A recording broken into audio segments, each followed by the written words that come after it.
Kelantan, mereka sepatutnya secara sendiri, sukarela ya, memberikan satu disclosure, satu pendedahan, satu maklumat tentang pengeluaran kawasan-kawasan yang terlibat dengan perairan Kelantan. Tak sepatutnya mereka tunggu kerajaan Kelantan tuntut baru mereka nak bertindak balas. Tetapi pada hari pertama lagi pengeluaran itu berlaku, secara moral, prinsip yang asas ialah mereka harus memberikan penjelasan, makluman kepada kerajaan negeri mengenai dengan pengeluaran dalam perairan Kelantan. Apatah lagi dari segi jarak di antara pusat GDA dengan Kelantan adalah yang paling hampir bagi semua telaga minyak dan telaga gas di seluruh negara. Kita hanya 150 km daripada pusat GDA berbanding dengan telaga Kikih di Sabah 210 km, berbanding dengan telaga Tapis dan Bekok di Terengganu lebih daripada 250 km. Kita hanya 150 km. Kalau Sabah dan Terengganu layak mendapat royalti, mengapakah dibangkitkan masalah jarak perairan Kelantan dengan telaga ini? Sedangkan kita adalah yang paling hampir sekali. Kalau dibangkitkan masalah pertindihan, kenapa Malaysia mempunyai bahagian mereka sendiri yang telah dibayar oleh GDA ini, dan kita hanya menuntut 5% daripada bahagian Malaysia yang telah pun dibahagi sama rata dengan Thailand? Maka tidak ada apa-apa hujah lagi sebenarnya. Oleh kerana itu kita berharap dengan lawatan misi moral ini, semua pihak harus rasa malu kerana melengah-lengahkan pembayaran royalti kepada rakyat negeri Kelantan. Pada peringkat pertama, Kelantan membangkitkan isu ini. Ahli-ahli politik daripada Kelantan menganggap bahawa tidak wujud gas dan minyak dalam perairan Kelantan. Ya. Kemudian alhamdulillah sekarang semua kata dah wujud. Cuma tinggal lagi berhak ataupun tidak berhak. Kemudian bila Tengku Razali dah buat kenyataan Kelantan berhak, sekarang isu ini sudah berkembang jadi bila nak bayar. Ya. Masalah kita sekarang bila nak bayar. Jadi saya berharap dalam rancangan kita, kerajaan pusat dan Petronas kena bayar sebelum hari raya puasa. Dalam bulan Ramadan ya. Bulan yang berkat. Kenapa? Saya ada satu kisah tersendiri yang sentimental dalam isu ini ya. Bila Tok Guru jadi Menteri Besar pada 23 hari bulan Oktober 1990, Ramadan yang pertama di bawah Tok Guru sebagai Menteri Besar adalah dalam bulan Mac tahun 1991. Ya. Itu adalah Ramadan yang pertama tahun 1991. Ya. Dalam Ramadan yang pertama itu, kuliah Tok Guru yang pertama, hari Jumaat yang pertama dalam Ramadan di bawah kita yang pertama jadi kerajaan pada waktu itu ialah kuliah tentang salat sunat duha yang doanya telah saya bacakan tadi. Allahumma in kana rizqi fis sama' fa'anzilhu. Jika sekiranya rezeki kita di puncak langit sekalipun, kita pohon Allah SWT dengan rahmatnya menurunkan rezeki tersebut. Kalau rezeki kita di dasar lautan sekalipun, fa'akhrijuhu, kita minta dikeluarkan. Kalau jauh, wa in kana ba'idan faqarribhu, dihampirkan. Kalau sukar, wa in kana mu'siran fayassirhu, dimudahkan ya. Jadi kemudian pada 22 April tahun 1991 ataupun 1992 saya lupa,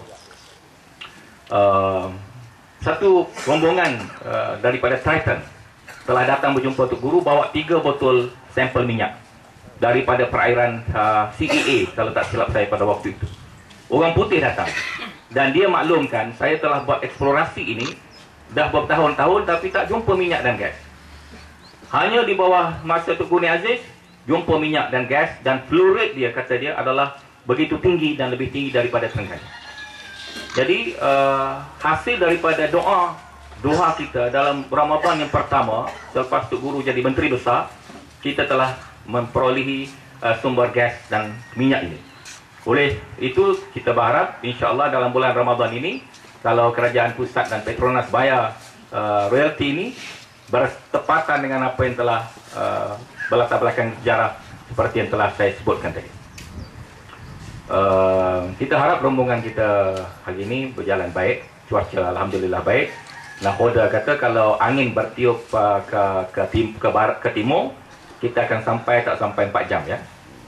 Tapi kalau angin bertiup ke barat, lambat sikit lah. Tapi kita bekalkan makanan yang cukup, dan tukang masak, chef yang handal. Dan perjalanan ini saudara-saudari kena enjoy, dan lengkap dengan peralatan menangkap ikan yang canggih. Di sebelah pulang insyaAllah kita rehat sekejap selama 2 jam untuk tangkapan ikan. Dan ikan yang biasa ada dalam laluan kita adalah ikan merah yang lebih daripada 10 kg ya. Rempah kari Arabi kita dah siap sekali dengan santan. Dan sotong fresh adalah antara tangkapan yang lazim ya. Sotong fresh kalau kita bakar on the spot, dia masih lagi transparent, masih lagi look sinar ya. Kita boleh nampak tulang dia, adalah sangat lazat sekali ya. Namun begitu kita bekalkan juga doktor-doktor dan ubat mabuk laut ya, untuk mengelakkan saudara minta balik lebih awal daripada jadual ya. Jadi saya harap mana yang tak biasa ke laut minta makan ubat yang disediakan ya. Kemudian kita ada bawa juruko berlesen yang paling teguh di Malaysia ya, iaitu juruko teguh dengan manager dia sendiri yang berhormat saudara Effendi. Saya harap kita dapat tewaskan Datuk Mustafa dijeli kalau Datuk Pa menghalang terus pembayaran royalti kepada Kelantan ya. Kalau dia halang terus, kita minta Haji Effendi kerja kuat sikit lagi, dan beliau akan ukur menentukan bahawa cakrawala adalah dalam perairan Kelantan yang bertindih dengan Siam ya. Bukan dalam perairan Siam yang tak ada kena-mengena langsung dengan Kelantan, ataupun perairan Malaysia yang tak ada kena-mengena dengan Kelantan. Kita nak beritahu kepada ahli-ahli politik yang sempit fikiran mereka bahawa tidak ada offshore tanpa onshore. Kalau offshore ada, lautan tu ada, mesti ada onshore-nya, mesti ada daratannya. Kalau tak ada daratan, lautnya tidak ada. Daratannya Kelantan, lautnya laut Kelantan. Ya. Cuma oleh kerana Kelantan dalam Malaysia, maka kita pakai address Laut Malaysia. Tetapi kalau Kelantan tak ada dalam Malaysia, dengan sendirinya laut tersebut tak ada. Jadi jangan main-main dengan istilah ini, kerana kesannya ialah kesan perundangan di mana Thailand berhak menuntut perairan ini jika sekiranya kita kata offshore ini adalah tak ada kena-mengena dengan onshore Kelantan. Jadi adik kakak orang kampung belakang ni, lepas pada ni tolong gengnya tu selalu. Ya, orang kampung kau payah lagi. Akhir sekali, kalau punya duit ni, Kelantan nak agak apa? Jadi hal ni hamba rasa rakyat sendiri kena bayar. Rakyat nak gapo dengan duit 1 bilion ni, rakyat royak. Baru kerajaan buat mengikut rakyat. Dan kita tak boleh buat seperti Terengganu. Dapat 1 bilion lebih 1 tahun, tapi Terengganu kekal sebagai negeri kedua termiskin di Malaysia. Jadi saya ucap terima kasih kepada Yang Berhormat Datuk Timbalan Menteri Besar yang mewakili Tok Guru yang masih berada di Pahang.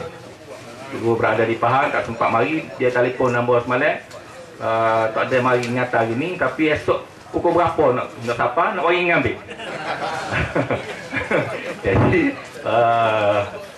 kita bawa cetung Khalid Samad ada, engineer kita yang dulu pernah kerja dengan Petronas. Kalau kita bawa cetung, kalau ada masa kita cebok balik selalu minyak sampel pada Tok Guru Aziz. Aku qauli hadza wa astaghfirullah azim li wa lakum. Assalamualaikum warahmatullahi wabarakatuh. Allahu akbar.